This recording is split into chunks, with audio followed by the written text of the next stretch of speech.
नमस्कार दोस्तों, मैं रोशन प्रताप सिंह आप सभी लोगों का ग्रैब क्लासेस के इस ऑनलाइन प्लेटफॉर्म पे बहुत बहुत स्वागत करता हूं। आज के डेट में बीएचयू बीएससी एग्रीकल्चर का जो है पेपर हो चुका है, तो इसके मैथ और रीजनिंग के सोल्यूशन को हम लेकर आ रहे हैं। तो चलिए देखते हैं कि सोल्यूशन किस प्रकार से है। तो क्वेश्चन स्टार्ट करते हैं। चलिए, आज का जो फर्स्ट क्वेश्चन है वो आपके स्क्रीन पर देखिए। इसमें क्या है ना, फर्स्ट क्वेश्चन में बोला गया है निम्न में से कौन सा सही है। अब यहाँ पे क्या है कि पहला अगर आप ऑप्शन देखेंगे तो पहला ऑप्शन जो है आपका बोला गया ए जो ऑप्शन है 100 का 10% 10 है। देखिए ये आपको यहाँ पर दिखाना है कि जो 100 है, अगर 100 का अगर हम 10% निकालते हैं तो क्या ये 10 आएगा। तो बिल्कुल अगर आप कैलकुलेट करेंगे 100 का 10% तो ये 10 ही आएगा। ये आप सभी लोग जानते हैं कि प्रतिशत हटाते हैं तो 100 से भाग दिया जाता है, तो बराबर कितना 10 के, यानी पहला ऑप्शन तो करेक्ट है। दूसरा ऑप्शन में क्या बोला बी में कि 5% जो है 1/20 के बराबर है। तो बिल्कुल अगर आप देखेंगे तो 5% की जो फ्रैक्शन वैल्यू होता है ना, 5% के फ्रैक्शन वैल्यू कितना होता है, तो 5 आप इसे 100 कर देंगे, क्योंकि प्रतिशत हटाएंगे तो 100 से आपको भाग देना होगा, तो 20 बार में कट जाएगा। तो बिल्कुल यहाँ पे करेक्ट है कि 1/20 होगा, कोई दिक्कत नहीं है। अगर हम आगे बात करें तो देखिए आगे बोला गया है सी में कि 4% 400 के बराबर है। तो देखिए अगर 4% को देखेंगे ना, 4/100 करेंगे तो कभी भी ये 400 के बराबर नहीं आने वाला है। वही अगर ऑप्शन डी की बात करें तो क्या 0.005 के बराबर है, 0.5% के। तो देखिए परसेंटेज में आपको लाने के लिए क्या करते हैं, आप 100 से मल्टीप्लाई कर देते हैं। वैल्यू परसेंटेज में होता है, जब 100 से मल्टीप्लाई करेंगे बिल्कुल 0.5% के बराबर आ जाएगा। तो यानी ये ऑप्शन नंबर जो है, देखिए अभी हमने देखा ये ऑप्शन नंबर ए भी करेक्ट है यहाँ पर, ठीक है। ऑप्शन नंबर आपका ए भी करेक्ट था और बी भी करेक्ट है और डी भी करेक्ट है। हालांकि यहाँ पे जो आपका सी है ये अभी तक क्या हो गया, हमारा गलत हो गया है। डी को देखेंगे तो 0.04 में अगर आप 100 का मल्टीप्लाई करेंगे तो कभी भी ये 0.0004 नहीं आने वाला, यानी ये भी गलत है। यानी आपके यहाँ पे जो ऑप्शन नंबर ए बी और डी ये सही है, यानी A B D option number 2 में दिख रहा है, इसलिए ऑप्शन नंबर 2 आपका करेक्ट होगा। देखिए नेक्स्ट क्वेश्चन जो है ना, एक सड़क जो 7 मीटर चौड़ी है, एक वृत्ताकार पार्क के चारों ओर है, जिसकी परिधि दिया गया है 352 मीटर है। तो सड़क का क्षेत्रफल बताना है। देखिए है क्या यहाँ पर कि एक सर्कल, पहले आप समझिए एक सर्कल है आपका, इस तरह से एक आपका क्या है, एक सर्कल है और सर्कल के बाहर हमारा जो है ना, सर्कल के बाहर अगर देखें तो हमारा एक रोड है, इस प्रकार से एक रोड है, ठीक है। तो अब क्या है ना, सर्कल का जो परिधि है, जानते हैं आप लोग परिधि बराबर होता है 2πr, ठीक है। परिधि बराबर क्या होता है, 2πr होता है, ठीक। एक मिनट, चलिए देखिए ये हो गया 2πr। तो 2πr की वैल्यू जो है वो कितना दिया गया, 352 दिया गया, 352 दिया गया है। तो यहाँ पर कैलकुलेट करेंगे 2 × पाई की वैल्यू आप जानते हैं 22/7 और इंटू आर बराबर कितना हो जाएगा, 352 हो जाएगा, ठीक है। तो अगर हम यहाँ पर 11 से डिवाइड करें तो ये 22 2 टाइम्स में कैंसिल हो जाएगा, और 11 से इसको अगर हम डिवाइड करें तो 3 और ये 2, ठीक है, 32 टाइम्स है। और 2 × 2 कितना होता है, 4, ठीक है। तो ये 4 से कैंसिल हो जाएगा 8 टाइम्स में। तो रेडियस की बात करें तो रेडियस हो जाएगा 8 × 7। तो देखिए अगर यहाँ पर देखा जाएगा रेडियस टोटल 56 आ जाएगा आपका। अगर यूनिट की बात करें तो यूनिट आपका मीटर में था, तो आप बोल सकते हैं 56 मीटर, ठीक है। अब ये रोड है, तो आपका रोड जो है ना वो कितना है, तो यहाँ से जो रेडियस आपको मिला वो तो आपने रेडियस देख लिया कि कितना है रेडियस, तो वो आपका 56 है। अब अगर रोड की चौड़ाई 7 है तो देखिए एरिया पूछा गया ना, तो एरिया कैसे निकालते हैं। एरिया बराबर आप यहाँ पर लिख सकते हैं कि पाई और ब्रैकेट में लिख दीजिए कि R1 का स्क्वायर माइनस R2 का स्क्वायर। R1 का स्क्वायर का मतलब मैं बता रहा हूँ, अगर रोड की चौड़ाई है तो आप लिख सकते हैं कितना लिखेंगे, तो देखिए 56 तो हमारा वृत्त का रेडियस है, 56 हमारा क्या है, सर्कल का आपका रेडियस है। और इसमें अगर सड़क की चौड़ाई 7 अगर हम जोड़ दें, 7 अगर हम जोड़ दें तो ये हो जाएगा 63। यानी कि R1 की वैल्यू हम मान लेते हैं 63 है स्क्वायर, माइनस इसी में से कम कर देंगे कितना, 56 का स्क्वायर, ठीक है। दोनों को माइनस करेंगे तो इसको कैलकुलेट करेंगे, देखिए ये आ जाएगा 22/7 गुणे ये हो जाएगा एक स्क्वायर माइनस बी स्क्वायर है, तो एक ब्रैकेट में 63 माइनस 56, और दूसरे ब्रैकेट में जो हमारा आएगा वो कितना आ जाएगा, तो ये हो जाएगा 63 प्लस कितना 56, ठीक है। 63 प्लस 56 आप कह सकते हैं, यहाँ मल्टीप्लाई नहीं होगा, यहाँ पे क्या हो जाएगा, प्लस हो जाएगा ये आपका। अब देखिए ये जब कैलकुलेट करेंगे ना तो 22/7 तो है ही, इनका अंतर 7 हो जाएगा, और इनको जब जोड़ेंगे ना तो ये हो जाएगा कितना, 6 और 3 9 हो गया, और ये 11 हो गया, तो 7 7 से कट जाएगा। अब आप 119 का जो है 22 में गुणा कर लीजिए, ठीक है। तो अगर आप 119 का देखिए 119 का जब 22 के साथ मल्टीप्लाई करेंगे तो 9 गुणे 2 कितना होगा, 18 हो जाएगा, 2 और 1 3 और ये हो जाएगा। और यहाँ 238 सेम नंबर है 23, आप यहाँ पे क्या कर सकते हैं, लिख सकते हैं कितना 283, 2 3 और कितना 8, इनको जोड़ेंगे तो यहाँ पे 8 मिल जाएगा, यहाँ पर 3 ऐड होगा 11 हो जाएगा और ये हो जाएगा 6 और यह 2618 यानी ऑप्शन नंबर 3 है, ये आपका बिल्कुल करेक्ट होगा। चलिए इसी के साथ चलते हैं नेक्स्ट क्वेश्चन की तरफ और नेक्स्ट क्वेश्चन देखते हैं क्या है यहाँ पर। ठीक है, तो देखिए नेक्स्ट क्वेश्चन जो है क्वेश्चन नंबर 3, यहाँ पे क्या है ना कि बोला गया एक वृत्त का व्यास वर्ग की भुजा के बराबर है। कहने का मतलब कोई सर्कल है, देखिए जो सर्कल का डायमीटर है, डायमीटर डी जो है वो क्या है ना, जो स्क्वायर है उसकी भुजा के बराबर है, यानी ये भी डी होगा।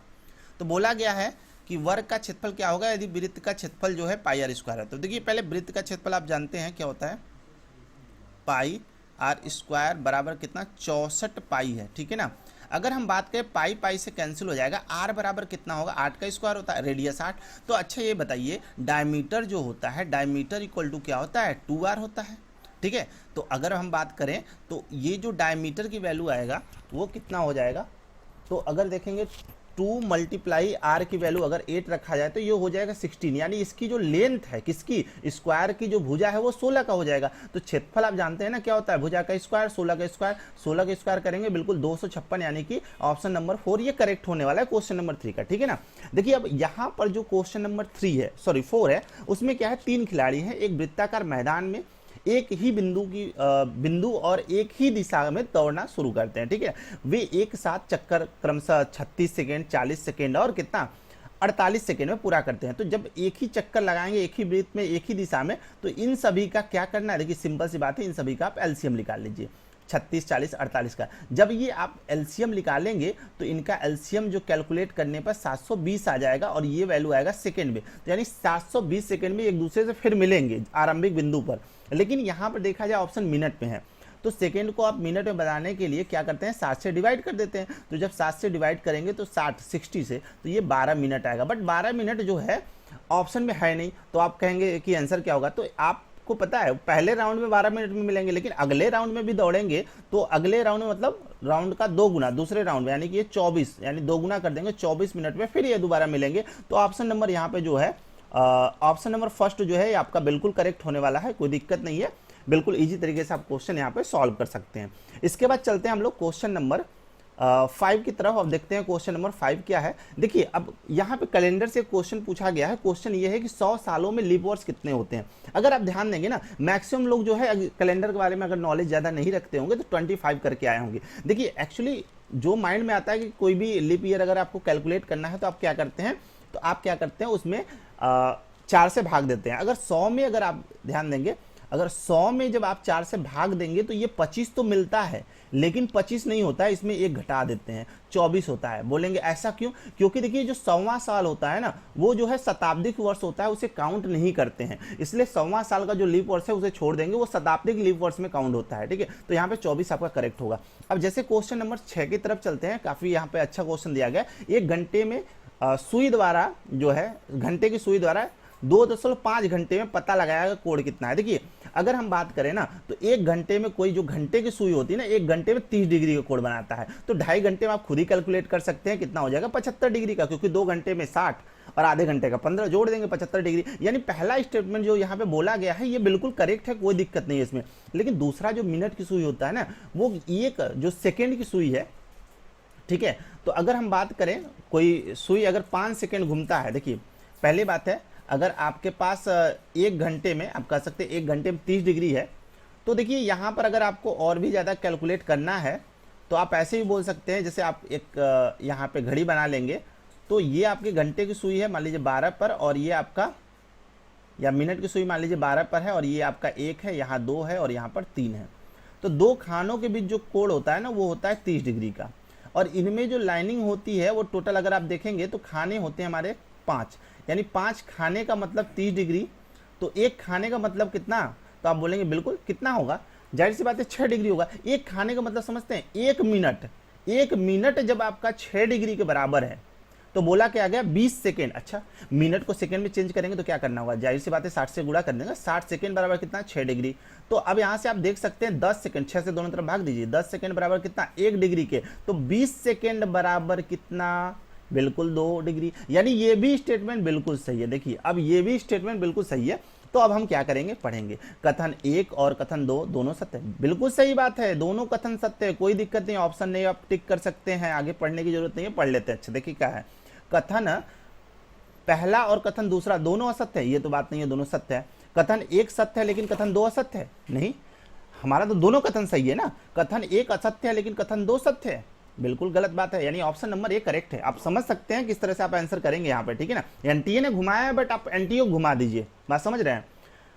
और देखिए हम बात करते हैं क्वेश्चन नंबर 7 का। देखिए अब इतने ज़्यादा जो है यहाँ पे क्वेश्चन लॉन्ग टाइप से दिया गया, बट आप ऐसे अगर क्वेश्चन को नहीं देखे होंगे, बिल्कुल जनरल माइंड का क्वेश्चन है, आप अपने इस हिसाब से सोच सकते हैं। अगर मान लीजिए आप किसी दोस्त के पार्टी में जाते हैं और आपका दोस्त खड़ा है और टेबल पीछे रखा हुआ, उस पर क्या है, कैंडल जल रहा है और उसका मूंगफलर बांधे हुआ है, मूंगफलर जल रहा है, तो आप देखेंगे तो क्या रिएक्ट करेंगे, उसके बारे में पूछा गया है। तो देखिए क्वेश्चन है कि अपने दोस्त की पार्टी में शामिल होने के दौरान आप अपने दोस्त के मफलर को उसके पीछे टेबल पर लगी मोमबत्ती के से आग पकड़ते हुए देखते हैं, आप क्या करेंगे। अब देखिए आप अगर अपने दोस्त को ऐसी कंडीशन में देखेंगे तो आप क्या करने वाले हैं पहले वो समझिएगा। तो क्या आप अपने मित्र को उसके पीछे देखने के लिए कहेंगे, तो आप तो ऐसा नहीं बोलेंगे ना कि देखो तुम्हारे पीछे क्या हो रहा है, ठीक है। आप उस समय रिसेंटली आप ये नहीं बोलेंगे।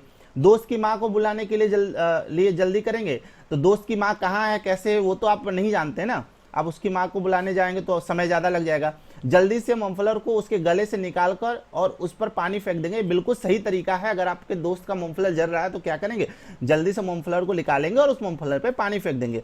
मूंगफलर निकाल कर फेंक देंगे। देखिए फेंकने से बहुत सारी चीज़ें होती है, हो सकता है कहीं और आग पकड़ ले। तो कहने का मतलब जो इसमें करेक्ट होगा, जो सूझबूझ से आप अपने काम लेंगे, वो ऑप्शन नंबर 3 बिल्कुल करेक्ट होने वाला है। अब देखिए यहाँ पे एक ब्लड रिलेशन का क्वेश्चन है। क्वेश्चन क्या है ना कि एक महिला को की ओर इशारा करते हुए एक आदमी ने कहा। अब आदमी क्या कहता है, अब समझिएगा, एक महिला है। यहाँ पे क्या होता है ना, आपको ग्राफ बनाना ही पड़ेगा। अब कैसे ग्राफ बनाएंगे, देखिए हम बनाते हैं यहाँ पर, ठीक है, ग्राफ बनाते हैं, ध्यान सुनिएगा।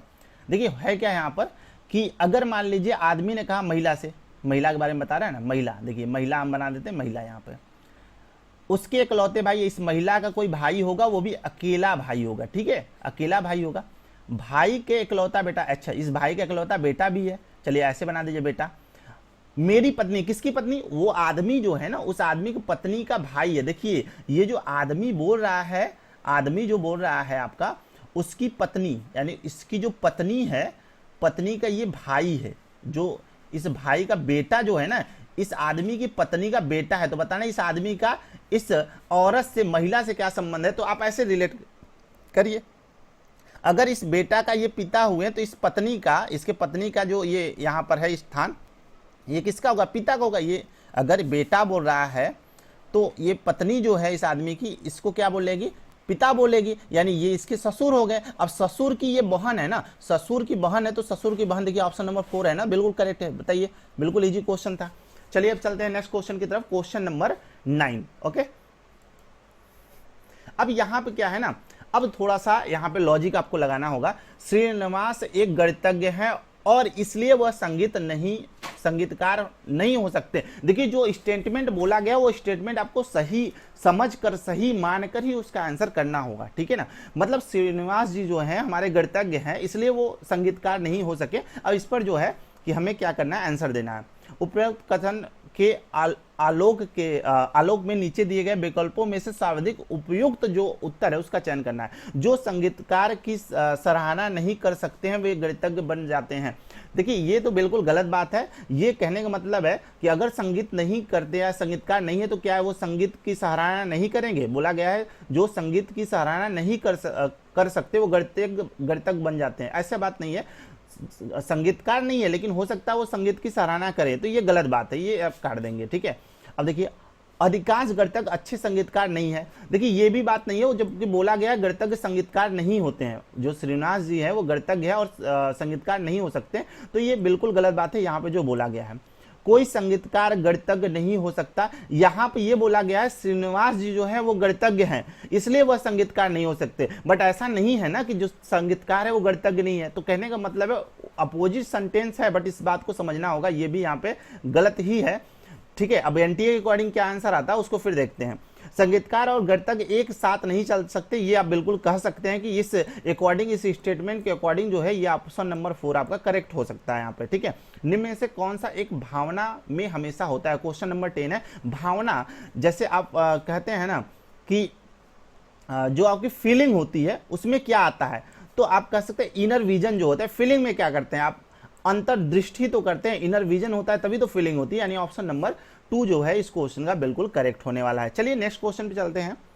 क्वेश्चन नंबर 10 अब क्या कहता है? देखिए अब यहां पर जो है ना ये क्वेश्चन जो है, इस क्वेश्चन को बिल्कुल सही से समझिएगा, क्योंकि बोला गया है कि दिए गए प्रश्न में पता लगाइए कि निम्नलिखित से कौन सा उत्तर आकृति घूर्णन के बाद मूल आकृति की तरह दिखती है। प्रश्न आकृति, देखिए पहले हम ये समझेंगे ना, अगर हमको ये नहीं समझ में आता है घूर्णन किस प्रकार से करा रहा है, पहले यही क्लियर नहीं है, तो घूर्णन हम किसी भी तरीके से करा लेते हैं। मान लीजिए इस तरह से क्लॉकवाइज, एंटी क्लॉकवाइज, किसी तरह से घूर्णन करा लेते हैं। तो घूर्णन जब कराएंगे तो पहले ये जो ऑप्शन नंबर फिगर है फर्स्ट वो नहीं बनेगा, सेकंड इसलिए नहीं बनेगा क्योंकि ये लिमिट है, ऊपर और नीचे जो डायग्राम वो नहीं दिया गया, वैसे ही फोर्थ में भी गलत होगा। तो कहने का मतलब जब ये 3 ऑप्शन गलत दिख रहे हैं तो ऑप्शन नंबर जो है 2 है सही होगा। अब मान लीजिए वो इसको रोटेट कराया है, रोटेट करके इसका जो है अपोजिट पार्ट, यानी कि जो ये आपका ऊपर वाला पार्ट है यहाँ पे नीचे दिखा दिया गया, लेकिन उपयुक्त तो जो बनने वाला है वो हमारे लिए 2 ही होगा। तो इस ऑप्शन और इस सिचुएशन के अकॉर्डिंग हम 2 ही करेंगे, और अदर 3 ऑप्शन तो वैसे ही गलत है। ठीक है, चलिए अब चलते हैं क्वेश्चन नंबर 12 पर। अब देखिए यहाँ पे क्या है ना, एक लॉजिक लगाया गया है, लॉजिक है, और इस क्वेश्चन को समझते हैं। जैसे यहाँ पे क्या लॉजिक है ना कि अगर देखा जाए तो पहले जो फिगर, यहाँ पे जो फिगर है आपका, इसमें क्या है 8 गुणे 9 कर दीजिए, 9 8 कितना होता है 72 होता है, ये आप जानते हैं। और यस का प्लेस वैल्यू 19 होता है ना, ये तो जानते हैं ना, यस 19 होता है, तो क्या करेंगे 19 गुणे 3 कर देंगे। ठीक है, तो ये आप करेंगे तो ये हो जाएगा 9 त्रिक 27 और ये 3 2 5 57 हो जाएगा। तो अगर इन दोनों का अंतर निकालिए, 72 में से 57 घटाइए, क्या आएगा? तो बिल्कुल ये 15 ही आएगा, यानी आप समझ सकते हैं क्या करना है। तो वही लास्ट में लॉजिक लगा दीजिए, ये 6 पंजे कितना होता है 30 में से मान लेते हैं माइनस कर देते हैं, ये के है ना, के की वैल्यू 11 होता है, क्वेश्चन मार्क की जगह मान लेते हैं यक्स है, तो यक्स आप कहेंगे यक्स गुणे के की वैल्यू 11, के की वैल्यू कितनी होती है 11 होती है, बराबर किसके? तो ये हो जाएगा किसके 8 के। ठीक है, तो ये हो जाएगा, अब आप इसे ट्रांसफर करेंगे 30 माइनस 11 यक्स बराबर 8, तो इसे कैलकुलेट ही तो करना है, तो आप कहेंगे 30 माइनस 8 बराबर कितना 11 यक्स, तो ये आपका हो जाएगा 22 बराबर 11 यक्स, तो यक्स बराबर कितना 2। तो बिल्कुल यहाँ पर जो है हमारा ऑप्शन नंबर जो 4 है वो बिल्कुल करेक्ट होने वाला है। अब चलते हैं हम लोग क्वेश्चन नंबर 13 की तरफ। क्वेश्चन नंबर जो 13 है ना, इस बात को समझिएगा, क्वेश्चन का आंसर क्या होगा? देखिए बिल्कुल इजी है। अगर ये देखेगा बिल्कुल बॉक्स में कहीं भी कलर नहीं है, लेकिन अगले में देखा जाएगा ना ऊपर कलर किया हुआ है, आप क्वेश्चन देखेंगे तो यहाँ कलर किया हुआ है, लेकिन साइड में कलर नहीं है। लेकिन तीसरे में देखेंगे तो ये चारों कलर कर दिया है। अगर ये मान लीजिए कलरफुल नहीं है तो कहने का मतलब यहाँ जो बॉक्स होगा ऊपर तो कलर होगा, इस साइड में कलर नहीं होगा। तो ऐसा ऑप्शन नंबर सी दिख रहा है, तो बिल्कुल ऑप्शन नंबर सी आपका करेक्ट होने वाला है। चलिए 13 क्वेश्चन कंप्लीट हो गए। अब चलते हैं क्वेश्चन नंबर, हम किस पे, क्वेश्चन नंबर 14 की तरफ। काफी अच्छा क्वेश्चन है। यहाँ पर देखिए इस क्वेश्चन को बिल्कुल लॉजिक की तरह सॉल्व करेंगे, क्योंकि मैट्रिक्स का ये फिगर मिसिंग क्वेश्चन है। ठीक है, सोचने के बाद मुझे तो लगता है इसमें मैक्सिमम लोगों ने अभी तक इसका पैटर्न नहीं सर्च किया होगा। एग्जाम के अंतर्गत आप लोग अगर बैठे होंगे तो इसका पैटर्न आपको नहीं मिला होगा। तो इसमें क्या है ना, बिल्कुल आपको ये सोचना है ना, ये सोचना क्या है, इस पैटर्न को इसके ऊपर उठा दीजिए, इन पैटर्न को इसके ऊपर रखेंगे ना, एक सर्कल है, और इस सर्कल के ऊपर अगर इसको रखेंगे तो ये तो पहले ऐसे था ही, और इस जब पैटर्न को ऊपर रख देंगे ना तो जो कॉमन पार्ट है ये और ये यहाँ आ जाएगा, एक तीसरा यहाँ हो जाएगा, दोनों को एक दूसरे के ऊपर रख दीजिए। तो जो कॉमन पार्ट है ये वाला और ये वाला और ये वाला और ये वाला, इन दोनों को हाइड करके ऊपर वाला सिर्फ दिखाया, यानी कि कहने का मतलब साइड वाला हाइड कर दिया, सिर्फ ऊपर वाला दिखाया। और देखिए इन दोनों को अगर हम एक दूसरे के ऊपर रखेंगे, मतलब देखिए ये है ना ऐसे बना हुआ, ऐसे बना हुआ, इसी के ऊपर जो है ये वाला पार्ट अगर हम रखें तो देखिए ये कॉमन पार्ट इस पे चला जाएगा और ऊपर वाला चला जाएगा। तो कॉमन पार्ट तो हटा दे रहा है, तो ऊपर नीचे देखिए साइड में ये सीधे बन जाएगा इस तरह से, जो कि यहाँ पर दिया गया है। तो कहने का मतलब यहाँ पर जो है ऐसा कौन सा पार्ट रखे कि हमें ये मिले, सॉरी ये क्वेश्चन मार्क वाला, मतलब यहाँ पर क्या पार्ट रखे इस क्वेश्चन मार्क वाला यहाँ पर कि क्या हो, ये वाला पार्ट मिले। अगर मान लीजिए ऑप्शन नंबर ए को रखते हैं, ध्यान सुनिएगा, अगर ऑप्शन नंबर ए को रखा जाएगा ना, ऑप्शन नंबर ए है क्या, इस तरह से है, तो अगर इसको रखेंगे तो देखिए क्या होगा, ये हो जाएगा और ये जो है ना दोनों का कॉमन पार्ट मिल जाएगा तो कैंसिल हो जाएगा, ये हट जाएगा तो ऊपर ही तो बचेगा। यानी कि बिल्कुल यहाँ पर क्या चाहिए, हमको ऊपर वाला वैल्यू चाहिए। तो यहाँ पर बोल सकते हैं ऑप्शन नंबर ए करेक्ट होगा और कोई ऑप्शन यहाँ पे करेक्ट नहीं होने वाला है, यानी ऑप्शन नंबर पहला जो है सही होगा। पहला ऑप्शन नंबर पहला जो है वो आपका बिल्कुल करेक्ट होगा। क्वेश्चन नंबर 14 तक आप लोगों ने देख लिया। चलिए चलते हैं क्वेश्चन नंबर किस पर 15 पे चलते हैं, देखते हैं क्वेश्चन नंबर 15 अब क्या होने वाला है, यहाँ पे क्या कहने वाला है। ठीक है, चलिए क्वेश्चन नंबर 15। अब देखिए यहाँ पे क्या है, थोड़ा सा लॉजिकल क्वेश्चन है, आप ध्यान से सुनेंगे तभी क्वेश्चन का सोल्यूशन दे पाएंगे। बिंदु P बिंदु यल के पूर्व में है। देखिए अब आपको बनाना पड़ेगा। ठीक है, देखिए पहले आप ये डायरेक्शन जानते हैं ना, डायरेक्शन जान लीजिए। ये पूरब होता है आपका, ये पश्चिम होता है, ऊपर उत्तर होता है और नीचे दक्षिण होता है। इसी डायरेक्शन के अकॉर्डिंग हम चलेंगे, ये चीज़ याद रखिएगा। अब बोला गया है कि बिंदु P यल के पूर्व में है। देखिए जो P है ना वो यल, अगर मान लीजिए यल यहाँ हुआ तो इसके बगल में इधर, पूर्व तो इधर होता है ना, अगर यहाँ हुआ तो इससे पूरब इधर हो जाएगा। ठीक है, बिंदु यल बिंदु यम के उत्तर में है, यानी कि यम अगर यहाँ होगा ना, यम के उत्तर में देखेंगे तो यल मिलेगा, उत्तर तो ऊपर होता है ना बिल्कुल। बिंदु यम बिंदु यन के पश्चिम में, यानी अगर यन यहाँ पर रखेंगे ना तो इसका पश्चिम इधर हो जाएगा तो यम मिल जाएगा। ठीक है, बिंदु यन बिंदु ओ के दक्षिण में है, मतलब बिंदु ओ आप यहाँ रखते हैं। देखिए अब यहाँ आप समझिएगा, बिंदु ओ को यहाँ भी रख सकते हैं, पी के ऊपर भी रख सकते हैं, पी के ऊपर यानी इधर भी रख सकते हैं, दोनों तरफ से दक्षिण में होगा। इसकी स्थिति क्लियर नहीं है, स्थिति समझिए ना आप, तो ओ का कहीं भी रख सकते हैं। तो अब हो गया ओ दक्षिण में है। ठीक है, यन जो है बिंदु यन ओ के दक्षिण में, बिल्कुल ओ अगर यहाँ होगा तो इसका क्या होगा, दक्षिण तो यही होगा ना। बिंदु ओ बिंदु क्यू के पश्चिम में, देखिए अब बिंदु जो ओ है हमारा वो क्यू के पश्चिम है। अगर मान लीजिए क्यू को यहाँ रख दे तो इसके पश्चिम में यहाँ हो जाएगा, अगर क्यू को यहाँ रख दे तो इसके पश्चिम में यहाँ हो जाएगा। अब बोला है ऊपर ना बिंदु, देखिए ऊपर स्टार्टिंग में अगर आप पढ़ेंगे तो यहाँ पे लिखा गया है बिंदु क्यू बिंदु पी के संदर्भ में किस दिशा में है। चलिए ठीक है, पी के संदर्भ में ना, पी के संदर्भ में आप क्या दिशा बता सकते हैं। पी के अगर संदर्भ में देखेंगे ना तो अगर आप कहेंगे ऊपर है तो उत्तर है, नीचे है तो दक्षिण है, दो ऑप्शन बन जा रहा है। मतलब यहाँ पे जो आंकड़े हैं ना वो पर्याप्त नहीं है, तो ऑप्शन फर्स्ट तो गलत होगा, मतलब आंकड़े पर्याप्त नहीं है। तो अब देखिए दूसरा जो है ना, दूसरा पॉइंट देखिएगा, बिंदु यल बिंदु पी के पश्चिम है। पी अगर पकड़ेंगे ना, पी के पश्चिम में यहाँ पे यल मिल जाएगा और यम के उत्तर में, ये जो यल है वो यम के उत्तर में। ठीक है, बिंदु यम बिंदु यन के पूर्व में है। देखिए यन अगर यहाँ पे आप रखते हैं ना, यन इधर रहेगा, यन इधर रहेगा तभी तो पूर्व इधर बनेगा, यन यहाँ रहेगा। ठीक है, यन के पूर्व में है, ये बात तो क्लियर है, यन पूर्व में है। जो बिंदु ओ के दक्षिण में है, देखिए अब क्या होता है ना, बोला गया जो हमेशा सेकेंड के लिए यूज किया जाता है, यन की बात कर रहा है, जो ओ के क्या है दक्षिण में। अब आप ओ को यहाँ भी रख सकते हैं, सुनिएगा ध्यान से, ओ को आप यहाँ भी रख सकते हैं और ओ को आप यहाँ भी रख सकते हैं। तो अगर यहाँ से भी आप दक्षिण बता सकते हैं, यहाँ पर भी दक्षिण से बता सकते हैं। ठीक है, आगे पढ़ते हैं, क्लियर हो जाएगा हो सकता है। और यहाँ बोला गया बिंदु क्यू जो है बिंदु ओ के पूर्व में और यल के उत्तर में है। अब यल के जो है ना, अब देखिएगा सुनिएगा, यल के उत्तर में मतलब ऊपर ही जाएगा और ओ यहाँ रहेगा, तभी पूर्व में यहाँ पे क्यू आएगा, यहाँ पर नहीं आ सकता क्योंकि यल तो बैठा है ना। मतलब आप कह सकते हैं ये पैटर्न बिल्कुल क्लियर है और इसमें सारी चीजें क्लियर है। अगर बोला गया कि पी के संदर्भ में क्यू कहाँ है तो आप यहाँ पे ऐसे ड्रॉ करेंगे तो ये जो है ना ये वाला डायरेक्शन होगा, तो ये उत्तर और पश्चिम वाला कंडीशन होगा। तो ये बोल सकते हैं, इसके लिए हम डायरेक्शन बता सकते हैं। तो ये जो पहला ऑप्शन है इसमें पहला जो गलत था, दूसरा जो है आपका स्टेटमेंट बिल्कुल सही है। तो इसमें अब हम पढ़ते हैं क्या है, अकेले ए फर्स्ट पर्याप्त है क्या, क्या अकेले फर्स्ट जो है वो पर्याप्त है जबकि सेकेंड अकेले पर्याप्त नहीं है। तो नहीं, यहाँ पे गलत बात है, अकेले ए फर्स्ट नहीं पर्याप्त है, अकेले सेकेंड पर्याप्त है जबकि ए अपर्याप्त है। बिल्कुल ये सही बात है, अकेले सेकेंड ही पर्याप्त है, फर्स्ट की कोई जरूरत नहीं, वो पर्याप्त भी नहीं है। और या तो कंडीशन तो गलत हो गया ना, या तो फर्स्ट या तो सेकेंड, एक और दो दोनों पर्याप्त है, नहीं दोनों पर्याप्त नहीं है। तो ऑप्शन नंबर 2 यहाँ पे बिल्कुल करेक्ट होगा। चलिए नेक्स्ट क्वेश्चन चलते हैं, देखते हैं नेक्स्ट क्वेश्चन क्या है।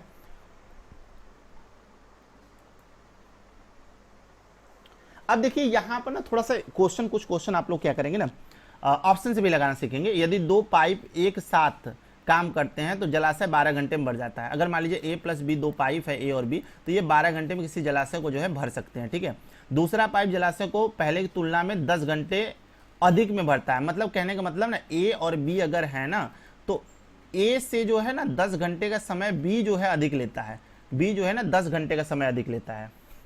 ठीक है, तो 10 घंटे का अगर समय अधिक लेता है तो अगर ऑप्शन देखिए दूसरा पाइप जल को भरने में कितना घंटे का समय लेगा, अगर आप किसी भी ऑप्शन को पकड़ेंगे, मान लीजिए बी को, क्योंकि बी का ही बोला गया, बी अगर 20 होगा तो ए कितना होगा 10 होगा, तो दोनों को सॉल्व करने में 12 घंटे मिलना चाहिए ना। दोनों का एलसीएम लेंगे 20 ही आ जाएगा, तो इनको काटेंगे 2 और इसको काटेंगे कितना आएगा 1। तो अगर इनको सॉल्व करेंगे ए प्लस बी की वैल्यू ना 20 बट्टे कितना, इन दोनों की वैल्यू रख देंगे 3, तो भी आपका आंसर नहीं आएगा। अगर मान लीजिए 30 पकड़ लेते हैं, अगर बी की वैल्यू 30 हुआ, सुनिएगा ध्यान से, तो ए की वैल्यू 10 कम होगा, यानी कितना हो जाएगा 20 हो जाएगा। दोनों का एलसीएम कितना 60, 20 से 3 बार में, 30 से कितनी बार में 2 बार में। तो अगर ये दोनों मिलकर कार्य करेंगे तो 60 बट्टे क्षमता कितना 5, यानी 12 बार में कट जाएगा, तो यानी ये दोनों मिलकर कितना 12, यानी 12 जो है ना वो बिल्कुल आपका यहाँ पे क्या होने वाला है, बिल्कुल सही होने वाला है। तो देखिए यहाँ पे ऑप्शन नंबर जो 4 है वो आपका बिल्कुल करेक्ट है, ठीक है। तो ये तो हो गया।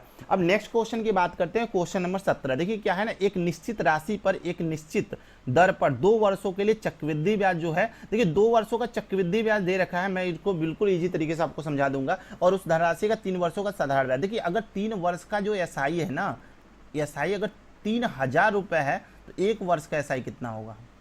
देखिए ये जो है ना सिर्फ आपको सोल्यूशन बताया जा रहा है, अगर ट्रिक के लिए आपको जुड़ना होगा तो बिल्कुल आप लोग कोचिंग को ज्वाइन कर सकते हैं, और ट्रिक बहुत अच्छे आपको मैथ में दिए जाएंगे, जिससे कि क्वेश्चन बिल्कुल इजी तरीके से सॉल्व हो जाएगा। अब होता क्या है ना, यहाँ पे प्रिंसिपल होता है, अगर आप बात करेंगे एसआई, तो देखिए प्रिंसिपल को जब हम डिवाइड करते हैं तो 2 भागों में डिवाइड होता है, 1000 पहले साल का एसआई, 1000 दूसरे साल का। अब देखिए जो 2 साल का आपका क्या है, अगर 2 साल की हम बात करें तो 2 साल का जो है आपको जो सीआई दिया गया है 2050, अगर 2050 सीआई है तो आप यहां से अगर बात करेंगे ना एसआई को माइनस कर दीजिए, 2000, 2 साल का एसआई 2000 अगर माइनस कर देंगे 50 रुपये बचेगा, तो ये अंतर आ जाता है 50 रुपये का।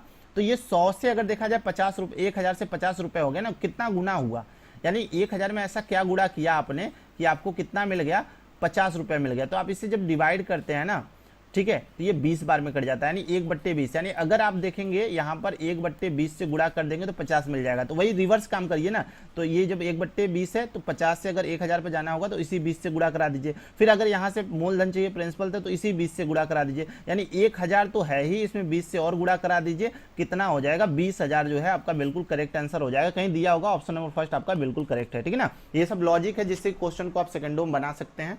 चलिए नेक्स्ट क्वेश्चन में चलते हैं, ठीक है। तो नेक्स्ट क्वेश्चन आपके सामने आपके स्क्रीन पर, एक आदमी ने 3500 रुपए का निवेश किया। देखिए अब यहां पर जो चीजें हैं ना, एक आदमी निवेश करता है तो अब इसको 2 भागों में बांटता है, मतलब अगर हम बात करें 35,000 रुपए है उसके पास, सॉरी 3500 रुपए, एक यक्स में डिवाइड किया, दूसरा क्या होगा 3500 माइनस यक्स में हो जाएगा। तो आप जानते हैं एसआई का फॉर्मूला, आप सभी लोग जानते हैं एसआई इक्वल टू क्या होता है, PRT/100 होता है। तो समय नहीं दिया है तो समय 1 वर्ष मान लेंगे, मान लेते हैं ये x जो है 4% से दिया है और ये जो है दूसरी वैल्यू वो 5% से दिया है। तो अगर यहाँ से आप ब्याज निकालेंगे ना, ब्याज, तो एसआई इक्वल टू, तो देखिए मूलधन पहले पार्ट का x और जो ब्याज है यहाँ पे 4 और समय तो आप जानते हैं 1/100, फिर दूसरे पार्ट का ब्याज निकाल के जोड़ देते हैं 3500 में से माइनस x, और अगर यहाँ पे ब्याज की हम बात करें 5 गुणे 1 कितना, ये आपका ये टोटल वैल्यू हो जाएगा 100, बराबर इससे जो ब्याज कैलकुलेट होगा दोनों का जो ब्याज मिलेगा 153 मिलेगा।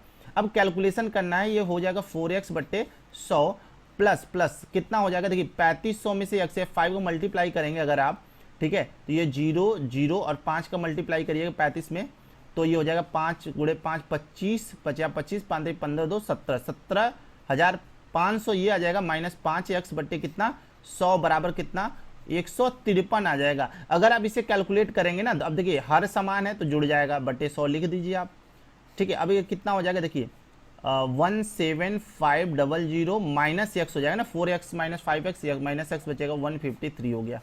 अब ये इधर 100 से जब मल्टीप्लाई करेंगे ना 17500 इक्वल टू हो जाएगा कितना, माइनस भी लगा दीजिएगा, माइनस देखिए माइनस x बराबर कितना 153 इंटू 100 यानी 00 लगा दीजिए, तो x बराबर कितना हो जाएगा, तो x बराबर हो जाएगा 17500 माइनस 15300, बस इसको माइनस कर लीजिए। चलिए यहाँ पे माइनस कर लेते हैं, देखते हैं हमारा जो करेक्ट आंसर है वो आंसर क्या मिलने वाला है, 15300। देखिए 0 0 और ये जो है 5 में से 3 जाएगा 2, 7 में से ये 2 और ये हो जाएगा 0। 2200 कहीं दिख रहा होगा, तो अच्छा क्या पूछा गया पहले वो समझ लेते हैं ना। ये 2200 क्या आया, ये 2200 आया x की वैल्यू, ये 2200 जो आया वो x की वैल्यू आया।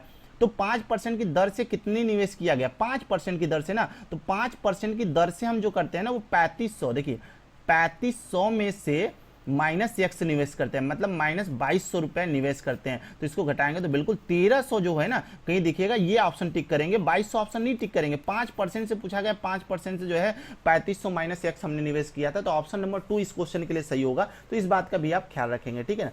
अच्छा, क्वेश्चन नंबर 18 हो गया। चलिए क्वेश्चन नंबर जो है ना, चलते हैं किस पर, 19 पर, 19 की तरफ चलते हैं और देखते हैं। देखिए यहाँ पर भी क्या है ना, मैं आपको एक ट्रिक बताऊंगा जिससे क्वेश्चन को सॉल्व कर लेंगे, और ट्रिक जानने के लिए आप लोग कोचिंग से जुड़ सकते हैं, जिसमें कि आपको मैथ के लिए बहुत अच्छे अच्छे ट्रिक बताए जाएंगे, जिससे बीएचयू का एग्जाम आपके लिए बहुत ही ज़्यादा ईजी हो जाएगा, ठीक है। तो चलिए ध्यान देते हैं इसमें। यदि साधारण ब्याज और चक्रवृद्धि ब्याज के बीच का जो अंतर है वो 5% वार्षिक चक्रवृद्धि ब्याज की दर से उधार दी जाती है, धनराशि 2 वर्षों के लिए जो अंतर है वो 6 रुपए। देखिए अब करना क्या है ना, ये जो 5% है ना, बस इसकी फ्रैक्शन वैल्यू आप निकाल लीजिए। फ्रैक्शन वैल्यू कितना, 1/20, 1/20। अब क्या करना है, जो अंतर को यहाँ पे रख दीजिए, अंतर कितना, 6 रुपए है ना। अब 2 साल की बात है तो फ्रैक्शन को अपोजिट इनवर्स करके, कहने मतलब इसको अपोजिट करके मल्टीप्लाई कर दीजिए। 20 अपोजिट कितना होगा 1/20 का, 20/1। 2 साल की बात है, 2 बार इस तरह से गुणा करा दीजिए। इसको गुणा कराइए 6 गुणे, ठीक है, 6 गुणे कितना हो जाएगा, ये हो जाएगा 400, 6 गुणे 400 हो जाएगा 2400, यानी आपका बिल्कुल करेक्ट हो जाएगा 2400। देखिए कहीं दिख रहा है, ऑप्शन नंबर 2 दिख रहा है, बिल्कुल करेक्ट हो जाएगा। अब यहाँ पर देखिए मैं क्वेश्चन नंबर 20 के लिए भी एक ट्रिक ही बताऊंगा, जिससे क्वेश्चन लेंदी ना हो, आप लोग इजी तरीके से सॉल्व कर ले। देखिए अगर मान लीजिए कि श्रीमान ए किसी राशि का 40% 15% के अकॉर्डिंग, मतलब मान लीजिए श्रीमान ए के पास 100% राशि है, और राशि का जो है ना ये 40% जो है वो किसके अकॉर्डिंग, 15% प्रति वर्ष के द्वारा जो है वो करते हैं, निवेश करते हैं। शेष राशि का 50%। अब देखिए शेष तो हमारे पास 60% बचा है ना, इसका 50% जब आप निकालेंगे, 60 का जब 50% निकालेंगे 30% राशि, और बचा इधर 30%। जो है 50% 10% की प्रति वर्ष की दर से ये निवेश कर देते हैं, और बचा जो है 18% के अकॉर्डिंग। तो देखिए अब मान लेते हैं 40% का मतलब 4 भाग ये है, और 10% देखिए 30% का मतलब मान लेते हैं 3 भाग है, और 30% का मतलब मान लेते हैं 3 भाग। कुल आएगा देखिए जैसे 40% 10 भाग, उसी बार 100% कितना भाग, 10 भाग होगा ना, ऐसे टोटल जोड़ेंगे आपका 10 आएगा। 4 3 7 3 10। देखिए अब करना क्या है ना, अगर 15% के अकॉर्डिंग, सुनिएगा 15% के अकॉर्डिंग 4 भाग है ना, तो गुणा 4 करिए प्लस, और यहाँ पे जो है 10% के अकॉर्डिंग हमारे पास है 3 भाग प्लस, 18% के अकॉर्डिंग हमारे पास है कितना, 3 भाग। अब हमें जो चाहिए, क्या चाहिए, टोटल चाहिए ना, प्रति वर्ष का ब्याज जो होगा, कुल ब्याज, यानी सभी का, यानी औसत चाहिए। तो औसत कितना, देखिए कुल कितना भाग, 4 3 7 3 10, 10 भाग, 10 से डिवाइड कर देंगे, बस आपको कैलकुलेट करना है। 15 चौका 60 होता है, 60% प्लस 10 ताई 30 होता है, बिल्कुल प्लस। अब देखिए 8 त्रिक का कितना, 24 4, ठीक है, 3 2 5 54 हो जाएगा, 54% यहाँ पर देखिए। टोटल जब आप जोड़ेंगे ना, इसे जब टोटल जोड़ेंगे तो आएगा 144% बट्टे 10, जो इसे डिवाइड करेंगे तो कितना आएगा, 14.4%। कहीं ना कहीं मिल जाएगा ऑप्शन नंबर 4 में, देखिए दिख रहा है 14.4, आपका बिल्कुल करेक्ट होने वाला है, ठीक है। तो इस तरह से आप जो है क्वेश्चन का आंसर ईजी तरीके से दे सकते हैं। अब चलिए हम लोग चलते हैं जो है ना नेक्स्ट क्वेश्चन की तरफ। अब देखिए इसमें आपको ना ट्रायंगल के बारे में जो है बेसिक नॉलेज होगा, तभी आप इसका आंसर दे पाएंगे। चलिए बता देते हैं आप लोगों को ट्रायंगल के बारे में कुछ चीजें। किसी त्रिभुज, देखिए जो यहाँ पे ऑप्शन नंबर फर्स्ट है, क्या है, किसी त्रिभुज में उसका जो परिमाप है तीनों माध्यिकाओं के योग के बड़ा होता है। देखिए जब परिमाप होता है क्या, त्रिभुज की तीनों भुजाओं का योग जो होता है वो परिमाप होता है। तो अगर इनकी माध्यिका को हम जोड़ेंगे ना, कभी भी इसके परिमाप से बड़ा नहीं होगा, यानी परिमाप ही सबसे बड़ा होगा, इसलिए ऑप्शन पहला गलत है। अब देखिए किसी त्रिभुज के तीनों लंबों का योग उस त्रिभुज की तीनों भुजाओं के योग से बड़ा होता है, कभी नहीं। देखिए अगर लंब की जो, अगर त्रिभुज के तीनों लंब को अगर जोड़ेंगे, मान लीजिए ये है, इसका लंब मान लीजिए यहाँ से अगर हम इस त्रिभुज का लंब निकाल लेते हैं, ये और फिगर थोड़ा सही नहीं बन रहा है, आप समझ सकते हैं, यहाँ पे ये परपेंडिकुलर है। इन तीनों को अगर आप जोड़ेंगे ना, हालांकि एक सेंटर से होकर जाते हैं, ये आप अच्छे से जानते हैं, तो इस चीज़ को आप ध्यान देंगे यहाँ पे। चलिए बना देते हैं। देखिए अगर ये है आपका, और यहाँ से ये, और ये आपका कुछ ऐसे मान लीजिए लंब है, और वो सेंटर से ही जाएंगे, इसी याद रखिएगा। तो परिमाप से देखिए बोला गया त्रिभुज के तीनों लंबों का योग त्रिभुज के तीनों भुजाओं के योग से बड़ा होता है, नहीं। तीनों भुजाओं को जोड़ेंगे और तीनों लंब को जोड़ेंगे तो कभी भुजाओं के योग से बड़ा नहीं होगा, ये भी गलत है। यहाँ पे त्रिभुज, एक समबाहु त्रिभुज का प्रत्येक कोण 90 अंश का होता है, ठीक है। एक मिनट क्वेश्चन नंबर बी को फिर से पढ़ते हैं। किसी त्रिभुज के तीनों लंबों का योग त्रिभुज की तीनों भुजाओं के योग से बड़ा होता है, नहीं, ये सही है, बिल्कुल सही है। समबाहु त्रिभुज का प्रत्येक कोण 90 अंश का होता है। देखिए जो समबाहु त्रिभुज होता है ना, जिसकी सभी भुजाएं आपस में बराबर होती हैं, उसका जो प्रत्येक कोण 60 डिग्री का होता है, ये भी गलत बात है, ठीक है ना। अब देखिए चलते हैं नेक्स्ट क्वेश्चन पे, देखते हैं क्या होगा। अच्छा ये देखिए फर्स्ट वाला थोड़ा ध्यान दीजिएगा, किसी त्रिभुज में उसका परिमाप जो है तीनों माध्यिकाओं से योग से बड़ा होता है। देखिए हाँ बिल्कुल, ये थोड़ा सा यहाँ पे पढ़ने में मिस्टेक हो गया था। जो त्रिभुज का परिमाप होता है वो माध्यिकाओं के योग से बड़ा ही होता है, ये चीज आप बोलेंगे, ठीक है, इसीलिए थोड़ा सा यहाँ मिस्टेक हो रहा था। जो परिमाप होता है मतलब तीनों भुजाओं का योग और माध्यिकाओं का योग जोड़ेंगे तो वहां पे परिमाप जो है ज्यादा बड़ा हो जाएगा, ठीक है ना, बड़ा हो जाएगा। ये ऑप्शन नंबर फर्स्ट क्लियर होगा। चलिए ऑप्शन नंबर डी पे चलते हैं। समबाहु त्रिभुज के शीर्ष से खींचा गया लंब उस त्रिभुज के आधार के को समद्विभाजित नहीं करता है। देखिए जो होता है ना, पहली बात है समद्विबाहु त्रिभुज जो होता है जिसकी दो भुजाएं आपस में बराबर होती है, अगर इस पर लंब डालते हैं ना तो ये दो बराबर भागों में डिवाइड करता है, तो ये समद्विभाजित नहीं करता, ये गलत बात है, समद्विभाजित करता है, ये चीज ध्यान रखिएगा, ठीक है। तो डी गलत हो गया। देखिए बी गलत है, सी गलत है और डी गलत है, ये तीनों जो है ना ये तीनों आपका यहाँ पे गलत है, ठीक है। पहला सही है अभी तक।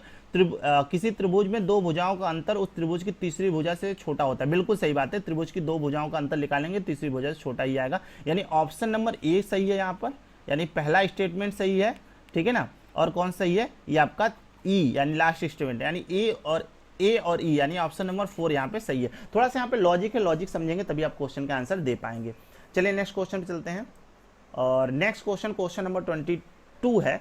क्या है, यदि समांतर चतुर्भुज के विकर्ण बराबर है तथा समकोण पर काटते हैं। देखिए अगर किसी भी समांतर चतुर्भुज के अगर विकर्ण आपके बराबर है ना, अगर विकर्ण आपके बराबर हैं तो एक चीज आप ध्यान रखेंगे कि ये जो होगा ना ये आप क्या कर सकते हैं, वर्ग होगा, क्योंकि अगर विकर्ण बराबर हुए और समकोण पे काटेंगे तो एक ही कंडीशन हो सकता है कि वर्ग होगा। और एक और त्रिभुज होता है, सॉरी चतुर्भुज होता है जिसे बोलते हैं समचतुर्भुज, उसके विकर्ण बराबर नहीं होते बट एक दूसरे के समकोण पे काटते हैं। तो पहला का तो तीसरा तो क्लियर है। अब देखिए त्रिभुज के दो भुजाओं के मध्य बिंदु को मिलाने वाली रेखा, तो मिलाने वाली जो रेखा होती है ना वो तीसरी भुजा के समांतर और उसके आधे के बराबर होती है, बिल्कुल सही बात है, इसमें कोई दिक्कत नहीं है। और देखिए एक त्रिभुज में एक भुजा के मध्य बिंदु से दूसरी रेखा के समांतर खींची गई रेखा तीसरे भुजा को समद्विभाजित करती है, ये भी बात सही है। चतुर्भुज की भुजाओं के मध्य बिंदुओं को मिलाने में बना चतुर्भुज, देखिए जो चतुर्भुज की भुजाओं हैं उसके मध्य बिंदुओं को अगर मिला देंगे तो उससे जो निर्मित होगा वो आपका बिल्कुल वर्ग ही बनेगा, इस बात को ध्यान में रखेंगे आप, ठीक है ना, वो क्या होगा, वर्ग ही बनेगा, ठीक है। तो चतुर्भुज की भुजाओं के मध्य बिंदुओं को मिलाने से बना चतुर्भुज को हम क्या कहेंगे, ठीक है, तो ये वर्ग ही होगा। सॉरी एक मिनट यहाँ पे वर्ग नहीं, वर्ग तो पहले हो गया, इसे आप बोलेंगे समचतुर्भुज। मैं इसका एक फिगर बना देता हूँ, देखिए यहाँ पे मैं फिगर बना दे रहा हूँ, बिल्कुल आपको क्लियर हो जाएगा। क्या बोला गया, चतुर्भुज की भुजाओं के मध्य बिंदु से, ये देखिए आपका समांतर चतुर्भुज टाइप का, आप कोई भी चतुर्भुज ले लीजिए। अब इसके अगर मध्य बिंदु को मिलाएंगे, इसका मध्य बिंदु, इसका मध्य बिंदु और इसका मध्य बिंदु और इसका मध्य बिंदु, ठीक है, जब इनको आप मिलाएंगे तो क्या होगा, एक वर्ग का ही निर्माण होगा, इस तरह से जो बनेगा वो वर्ग बनेगा। तो आप बोल सकते हैं डी का जो है ना वो क्या हो सकेगा, ऑप्शन नंबर सेकेंड जो है करेक्ट होगा। फिर से इस बात को समझिएगा, देखिए सुनिएगा सभी लोग, ये वर्ग नहीं, ये आपका समचतुर्भुज होगा, ये थोड़ा सा कन्फ्यूजन हो गया यहाँ पे। देखिए क्या है, यदि समांतर चतुर्भुज के विकर्ण बराबर तथा समकोण पर काटते हैं, अगर किसी भी, देखिए समांतर चतुर्भुज है और कोई भी समांतर चतुर्भुज है तो उसकी एक कंडीशन होती है, चतुर्भुज की सभी, ठीक है ना, भुजाएं जो होते हैं आमने सामने को समांतर होती है। अगर इनके विकर्ण एक दूसरे को अगर समकोण पे काटें, विकर्ण अगर समकोण पे काटते हैं तो ये बिल्कुल करेक्ट बात होगा कि वो जो है ना, और विकर्ण बराबर भी हैं और समकोण को काटें तो वो वर्ग ही होगा। यानी कि पहले का जो है हमारा, पहले का देखिए ए का जो है सेकेंड, ए का हमारा जो है सेकेंड नहीं थर्ड यहाँ पे दिया गया, ए का जो है थर्ड तो करेक्ट होगा, ये बात समझेंगे। अब बी की बात करते हैं, बी का तो बताया गया फर्स्ट करेक्ट होगा। अब इन्हीं से ऑप्शन को जो है अलग कर सकते हैं, तो देखा जाए पहला ऑप्शन पहले का थर्ड और बी का फर्स्ट, तो ये आपका करेक्ट होगा। बट आगे भी देखेंगे तो एक त्रिभुज के एक भुजा के मध्य बिंदु से दूसरी भुजा के समांतर खींची गई रेखा जो है तीसरी भुजा को समद्विभाजित करता है, ये बिल्कुल करेक्ट बात है, यानी सी का भी होगा। और बचा लास्ट में चतुर्भुज की भुजाओं के मध्य बिंदुओं को मिलाने से बना चतुर्भुज, वो देखिए अभी आपने बनाया था ना, तो इसे आप बोलते हैं, क्या बोलते हैं, समचतुर्भुज, ठीक है। तो इसके विकर्ण आपस में 90 डिग्री पे काटते भी हैं, ठीक है ना, जैसे कि यहाँ बोला गया चतुर्भुज की भुजाओं के मध्य बिंदु को मिलाने से बना चतुर्भुज जो होता है वो हमारा क्या होता है, समांतर चतुर्भुज, ठीक है। समांतर चतुर्भुज बोल सकते हैं क्योंकि इनकी जो भुजाएं होंगी वो आपस में समांतर हो जाएंगे, ठीक है ना, ये भी आपका समांतर और ये भी समांतर। तो ऑप्शन नंबर ए जो है बिल्कुल करेक्ट हुआ। चलिए चलते हैं क्वेश्चन नंबर हमारा किस पे, और ये हो गया 23 पे, देखते हैं 23 क्या है। चलिए 23 जो है ना, अब ये भी देखिए स्टेटमेंट टाइप का है। बोला गया समांतर चतुर्भुज में दो संलग्न कोणों के समद्विभाजक एक दूसरे को समकोण पे काटते हैं। ये देखिए बात बिल्कुल सही कहा गया है यहाँ पे, अगर ध्यान देंगे ना, जैसे आपका समांतर चतुर्भुज है, ये आपका समांतर चतुर्भुज है, ठीक है, अगर ये आपका समांतर चतुर्भुज है तो अगर मान लीजिए दो कोणों को इस प्रकार से काटेंगे तो ये एक दूसरे के साथ 90 डिग्री कोण बनाएंगे, यानी पहला बिल्कुल सही है, ठीक है ना, समद्विभाजित करेंगे तो, ठीक है, संलग्न कोण एक दूसरे से समद्विभाजित करेंगे तो 90 डिग्री कोण बनाएंगे। समांतर चतुर्भुज के कोणों के समद्विभाजक आयत बनाते हैं। देखिए जो समांतर चतुर्भुज होते हैं ना, अगर मान लीजिए समांतर चतुर्भुज है, ये आपके समांतर चतुर्भुज है, तो क्या बोला गया, कोणों के समद्विभाजक, जो कोणों के समद्विभाजक होंगे वो क्या बनाएंगे, समांतर चतुर्भुज के कोणों के समद्विभाजक एक आयत बनाते हैं। इसका समद्विभाजक और इधर कोण हो गया आपका एक, मान लीजिए ऐसे कर लिया आपने, ठीक है, दूसरा कोण आपका यहाँ ऐसे बन गया, तो ये बिल्कुल एक आयत बन सकता है, आप बोल सकते हैं कि आयत बन जाएगा, ठीक है। ये आपका हो गया, किसी त्रिभुज की भुजाओं के मध्यबिंदु को मिलाने वाला बना त्रिभुज समबाहु त्रिभुज होता है। तो देखिए ये कोई भी त्रिभुज अगर बात करेंगे, पहले पहला और दूसरा जो है ये हमारा करेक्ट हो रहा है। आगे देखते हैं, किसी त्रिभुज की भुजाओं के मध्यबिंदु को मिलाने से बना त्रिभुज समबाहु त्रिभुज होता है। देखिए अगर समबाहु त्रिभुज है उसके मध्यबिंदु को मिलाएंगे तो समबाहु त्रिभुज बनेगा, बट किसी भी त्रिभुज की बात करा इसलिए ये स्टेटमेंट गलत होगा। किसी भी त्रिभुज को अगर मध्यबिंदु को मिलाएंगे ना, भुजाओं के मध्यबिंदु को, तो आपका समबाहु त्रिभुज नहीं बनने वाला है। अब यहाँ पर नेक्स्ट क्वेश्चन डी है, समांतर चतुर्भुज के विकर्ण सम्मुख कोणों को समद्विभाजित करते हैं। देखिए ये गलत बात है, जो समांतर चतुर्भुज है कि जो विकर्ण है सम्मुख कोण को समद्विभाजित नहीं करते, ये भी आपका बिल्कुल रॉन्ग बात कहा गया है। एक समांतर चतुर्भुज, देखिए ई वाला क्या कहा है, एक समांतर चतुर्भुज जिसकी सभी भुजाएं बराबर हो, कोई समांतर चतुर्भुज जिसकी सभी भुजाएं हम बराबर कर दे तो क्या वो समचतुर्भुज होगा, बिल्कुल सही बात है, समचतुर्भुज होगा। यानी पहला ए बी और ई, ए बी और ई कहीं दिख रहा है, बिल्कुल ऑप्शन नंबर फर्स्ट दिख रहा है, ऑप्शन नंबर फर्स्ट यहाँ पे आपका बिल्कुल करेक्ट होने वाला है। चलिए सेकंड लास्ट क्वेश्चन की तरफ चलते हैं, देखते हैं सेकंड लास्ट क्वेश्चन क्या है यहाँ पर।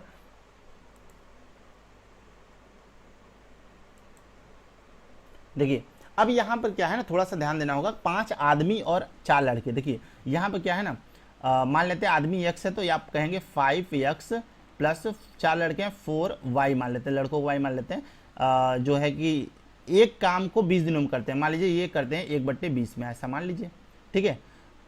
जबकि 3 आदमी, अच्छा 3 आदमी यानी 3x प्लस कितने बच्चे, 2 बच्चे, उस कार्य को कितने दिन में करते हैं, 10 दिन में करते हैं। चलिए ठीक है, तो अब बोला गया कि एक आदमी जो है एक दिन में कितना काम का कितना करेगा, तो एक आदमी को पूछा गया नहीं, x की वैल्यू पूछा गया, तो y को यहाँ पे रखने की कोई जरूरत नहीं है, y को बराबर सॉरी यहाँ पे y जो है ना इसको बराबर कर देते हैं, किसको बराबर कर देते हैं, y को हम बराबर कर देते हैं। देखिए ये आपकी y की वैल्यू है ना, इसको हम बराबर कर देते हैं, तो यहाँ पे 2 से मल्टीप्लाई कर देते हैं, तो ये फाइनल जो आएगा ना, ये हमारा तो ऊपर 5x प्लस 4y और इक्वल टू 1/20 तो होगा, और यहाँ हो जाएगा 6x plus 4y equal to 2/10 कह सकते हैं, 2/10। दोनों को जब माइनस करेंगे ना, ये माइनस हो जाएगा, तो ये 4y से कैंसिल, तो ये आएगा -x और ये हो जाएगा 1/20 और माइनस ये 2/10 को हम लिख सकते हैं 1/5, और यहाँ पे एलसीएम ले लेंगे तो ये हो जाएगा -x, तो एलसीएम जब लिया जाएगा ये तो हो जाएगा 20 हो जाएगा, और 20 से यहाँ पे 1 आ जाएगा, 5 से कटेगा 4 आ जाएगा, तो -x बोल सकते हैं यहाँ पे -x, और ये हो जाएगा -3/20। तो बिल्कुल माइनस माइनस से कैंसिल हो गया, तो x की वैल्यू 3/20 आया ना, यानी कि ये बिल्कुल सही बात है, ये आपका सही है पहला स्टेटमेंट। दूसरा स्टेटमेंट सेम टाइप से अगर लिखेंगे, 2 शिक्षक यानी 2 टीचर हैं प्लस 3 स्टूडेंट हैं। अब ये कार्य को कितने 1/10 में करते हैं, 10 दिन में यानी 1/10, और आगे देखेंगे ना तो हमारा है 3 शिक्षक है यानी 3 टीचर्स हैं और 2 छात्र हैं, 2 स्टूडेंट है हमारे पास, ठीक है। एक कार्य को कितने दिन में करते हैं, 1/8 में कर सकते हैं, एक कार्य को 1/8 दिन में करते हैं। तो बोला गया एक छात्र का पूछा गया, तो टीचर को बराबर कर दीजिए ना, इसमें क्या करिए 3 का गुणा, इसमें 2 का गुणा कर दीजिए, इस 3 का ऊपर गुणा, इस 2 का नीचे, तो इससे जो है हमारे टीचर बराबर हो जाएंगे। तो देखिए यहाँ पे लिख देते हैं हम लोग, तो ये हो जाएगा कितने, 3 से मल्टीप्लाई होगा 6 टीचर प्लस कितना, तो ये देखिए यहाँ पे हो जाएगा 9 आपके स्टूडेंट हो जाएंगे, 9 क्या हो जाएंगे, स्टूडेंट हो जाएंगे, ठीक है। यहाँ पे क्योंकि 3 छात्र थे ना, बराबर हो जाएगा 3/10 हो जाएगा, और नीचे 2 से गुणा कराएंगे तो 6 टीचर तो होंगे, प्लस हो जाएंगे 4 स्टूडेंट बराबर 2/8 यानी 1/4 लिख सकते हैं। देखिए ये माइनस करेंगे जब इसको, तो ये जो है हमारा टीचर्स कैंसिल हो जाएगा, यहाँ बचेगा कितना 5 स्टूडेंट इक्वल टू 3/10 माइनस 1/4, ठीक है। अब देखिए यहाँ पर क्या होने वाला है ना, इसको कैलकुलेट करिए थोड़ा सा, इसको जब कैलकुलेट करेंगे तो देखिए 5 स्टूडेंट इक्वल टू 10 और 4 का एलसीएम कितना होता है, 20 होता है ना, 20 से डिवाइड करेंगे, 10 से जब 20 को डिवाइड करेंगे 2 आएगा, यानी 3 × 2 यहाँ हो जाएगा 6 माइनस, देखिए 6 है, ये 6 है माइनस 4 से डिवाइड करें 5 यानी 5 हो जाएगा, तो ये हो जाएगा 5 स्टूडेंट बराबर 1/20 हो जाएगा। तो स्टूडेंट बराबर हो जाएगा 1/20 इंटू 5 हो जाएगा 100। यानी ये भी एक स्टूडेंट का अगर देखा जाए 100 जो लिखा गया ये भी सही है, यानी यहाँ पे दोनों स्टेटमेंट बिल्कुल सही दिए गए हैं। तो अब देखते हैं कथन 1 और कथन 2 दोनों सही है, बिल्कुल ये दोनों सही है। यहाँ पर आप टिक करिए और आगे निकल जाइए, कोई दिक्कत नहीं है। ऑप्शन नंबर फर्स्ट आपका करेक्ट होने वाला है। दूसरा देखिए कथन 1 और 2 दोनों गलत है, हाँ ये जो है गलत है। एक जो है ये ऑप्शन ही गलत है, स्टेटमेंट तुम्हारा सही था। कथन 1 सही है लेकिन 2 गलत है, ये भी आपका गलत है, ठीक है ना। और 4 आपका कथन 1 गलत है लेकिन कथन 2 सही है, ये भी आपका गलत है, ठीक है। तो यहाँ बोल सकते हैं कि जो हमारा ऑप्शन नंबर फर्स्ट है वो यहाँ पर बिल्कुल सही होने वाला है, इसके लिए कोई टेंशन की बात नहीं है। चलिए चलते हैं आज के लास्ट क्वेश्चन पे, देखते हैं क्वेश्चन लास्ट क्या है। लास्ट क्वेश्चन अब यहाँ पर देखिए रेशियोज क्वेश्चन दिया गया है। क्वेश्चन क्या है आपका कि पी क्यू आर और एस के बीच में अगर कोई आदमी पेंसिल को डिवाइड करता है, 4 लोग हैं, कौन कौन से पी क्यू आर एस, तो इनको जो डिवाइड किया जाता है 1/3, देखिए 1/3 के रेशियो में डिवाइड किया जाता है। ये आपका 3 के रेशियो में डिवाइड किया गया, रेशियो 1/4 में, रेशियो 1/5 में और रेशियो 1/6 में। अब क्या करेंगे ना, इनको सॉल्व करिए, इनका एलसीएम लीजिए। जब एलसीएम लेंगे तो 60 आ जाएगा, 3 से काटिए तो 20 बार में तो 20 हो जाएगा। अनुपात 4 से काटिए 15, 5 से काटिए 12 और 6 से काटिए 10। तो ये अनुपात हो जाएगा इनका 20, 15, 12 और 10। अगर इन पेंसिलों को अगर हम जोड़े तो कितना आएगा, तो देखिए 20 और 10 30 और 10 40 50, ये 57 आ जाएंगे। और हमारे पास वास्तव में 57 पेंसिल है। क्वेश्चन दिया गया है कि जो है कि अनुपात में बांटा जाता है तो आदमी के पास पेंसिलों की न्यूनतम संख्या 57 है, कि बिल्कुल 57 है और यहाँ पे 57 भी है, तो एक ही गुना है, न्यूनतम बिल्कुल सही है। तो ये आपका बिल्कुल करेक्ट स्टेटमेंट होगा। आगे पढ़ते हैं, यदि दोनों संख्याएं, अगर यदि 2 संख्याएं, देखिए 2 संख्याएं हैं, कौन कौन सी, पी और क्यू के अनुपात में है, यानी पी और क्यू है, तो ये 5 संबंधित 7 के अनुपात में है, ठीक है। और बोला गया है इनका योग, यानी इन दोनों को जोड़िए था 6 7 5 12 होता है ना, 12, इनका योग 12 नहीं है, इनका योग 36 है। कितना गुना, 3 गुना है ना। तो बोला पी की वैल्यू क्या 15 होगा, तो इसके में 3 को गुणा कराइए, क्योंकि आपको पता है ना सबका 3 गुना होगा, तो 5 3 15, बिल्कुल पी की वैल्यू 15 है, ये बात बिल्कुल सत्य है। यानी आप कह सकते हैं कि ये भी 15 है, यानी हमारे दोनों कथन जो है बिल्कुल करेक्ट है। तो कथन 1 और कथन 2 दोनों सही है। ऑप्शन नंबर देखिए फर्स्ट ही यहाँ पे करेक्ट होगा, आगे जाने की जरूरत नहीं है और आगे आप जानते हैं। तो इस कहने का मतलब है यहाँ पे टोटल आपके 25 क्वेश्चन कंप्लीट हो गए हैं, इसको आप मैच करा सकते हैं। और हमारे कोचिंग से जुड़ने के लिए, ठीक है, तो स्क्रीन पर दिए गए नंबर, जो स्टार्टिंग में आपका जो स्लाइड था उस पर दिए गए नंबर संपर्क कर सकते हैं। और मैथ के आपके इजी से इजी ट्रिक आपको बताया जाएगा। BHU BSc के लिए बेस्ट संस्थान है। तो चलिए आज के लिए इतना ही। आप सभी लोगों का बहुत बहुत धन्यवाद वीडियो के साथ जुड़ने के लिए।